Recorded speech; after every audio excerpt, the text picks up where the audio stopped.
Kulandirani ku Malawian Cameras guys, nkhani ili pano ndi mfumu ya dera la Machinga, mfumu yaikulu imene yakuchita kuti Ngulumiya ya mboma la Machinga yasowa. Paramount Chief Kawinga omwenso ndi akubanja asimikiza za nkhani kwanena kuti Ngulumiya omwe dzina lawo lenileni ndi Umiya Kawinga adasowa lachinayi.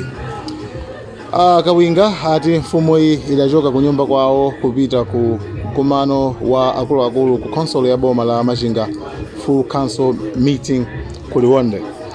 Ngakhale adafika ku Liwonde, mfumu Ngulumiya sadakhale nawo mu mkumano uwu, ndipo tamvetsedwa kuti adapita ku msika wa Liwonde komwe amakacheza ndi Delala wina yemwe amawasokera zovala, ndipo adatsanzika kwa Delalawo nthawi ya 6 koloko madzulo kuti akupita ku nyumba kwawo.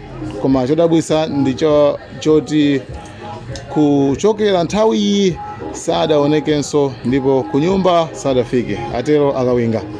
Malingana ndi akawinga awo ngati akubanja ndi okhudzidwa ndi kusowa kwa Ngulumiya, mfumu amene wakulu ku Machinga, ponena kuti sizidachitikepo, komanso kuti mfumu iyi idalibe vuto lina lililonse monga nthenda ina iliyonse yokhudza ubongo.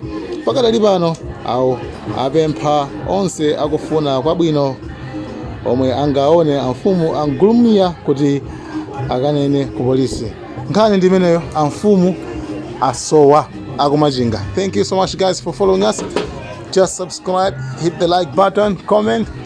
Pina kuti kupatsa zina zimene zikubwera kusogolo kuno. Zikomo kwambiri.